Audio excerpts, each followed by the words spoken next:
Assalomu alaykum qadrli do'stlar, qadrli obunachilarimiz. Bugun sizlar bilan yana bir videomizni sizlar e'tiborlaringizga havola qilamiz va bugun mana shu video davomida mana shu ishlab turayotgan mashinani albatta ishlash joyini albatta tomosha qilgan holatda sizlar bilan bir qiziqarli va ishlar kommentariyga kelgan savollarga qo'shimcha javob ham berib o'taman. Diqqat qilasiz. Albatta kommentariyamizga savollar kelgan Suayka ishida hozirgi paytda Turkiyada ish haqqi oyliklar qancha degan savollarga hozirgi paytda Turkiyada $700 dan $1000 Suayka ishida ish topsa bo'ladi. Xo'p, yana bir o'zlaringizga yana bir qo'shimcha fikrimni bildirib o'taman. Ko'pchilikda bir savol bo'lib yuribdi. Turkiyada borsam o'tama-izim bor ekan, boya ko'p joylarda eshitdik, rasmiy ekan, o'tama-izim boryapti ekan degan savollar ko'p joylarda shov-shuv bo'lib ketdi hozirgi paytda. Hurmatli obunachilarimiz, hurmatli do'stlar, hurmatli hamyurtlar, hozirgi paytda Turkiyada o'tama-izim bermayapti. Hushyor bo'ling. Mamudaki o'tama-izim olaman deb turib pulingizga kuyib qolmang, o'tama-izim bermayapti. Va hozirgi paytda chalishma izim olsa bo'ladimi degan savolda chalishma izimda ham sizning ishxonangiz kafillik berib meni ishchim bu deb desa agar, unday ham imkoni bo'lsa agar olsa bo'ladi. Unda ham 50 ga 50, unga ham ishonib qolish qiyin masala.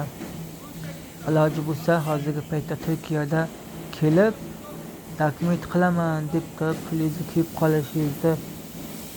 kuyib qolishingiz mumkin. Shuning uchun iloji boricha ehtiyot bo'lasizlar degan umiddaman. Ko'pchilik Turkiyada ishlayman deb kelyapti. Dokument qilaman deb puliga kuyganlar, $2000, $3000gacha puliga kuyib qoladiganlar juda ko'p uchrayapti oramizda. Iloji bo'lsa sizlardan yana bir iltimosimiz shu Turkiyada kelib o'tama-izim qilaman deb avvalo bo'lmaganingiz ma'qul. Va yana bir qo'shimcha fikr sifatida aytib o'tmoqchiman. Turkiyada o'tama-izim ham, chalishma izim ham olish hozirgi paytda juda qiyin masala bo'lib qolgan. Oyliklar ko'tarilgan, zamlar yopilgan, lekin hozirgi paytda o'tama-izim hali ham bergan emas. Undan tashqari hozirgi paytda Turkiyada kelaman deganlar uchun qo'shimcha yana bir fikrni aytib o'taman.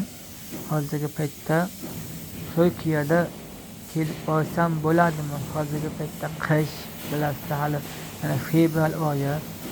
Nasib bo'lsa fevral oyida kelib ish topish birozgina checha qiyin. Hali qish, ishlar juda kam. Yana bir oydan keyin kelsangiz ishlar topsa bo'lishi mumkin. Albatta ishlar ko'payib qoladi.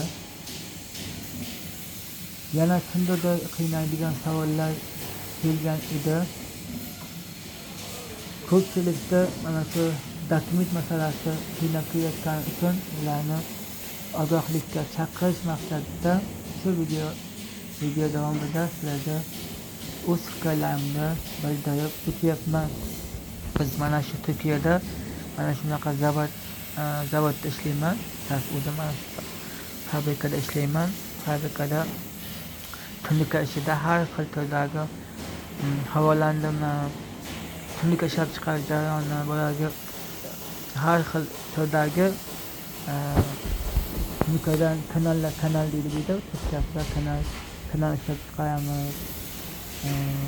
Har xil turdagi razmerdagi kanal, to'ba, tirsak ishlab chiqaramiz.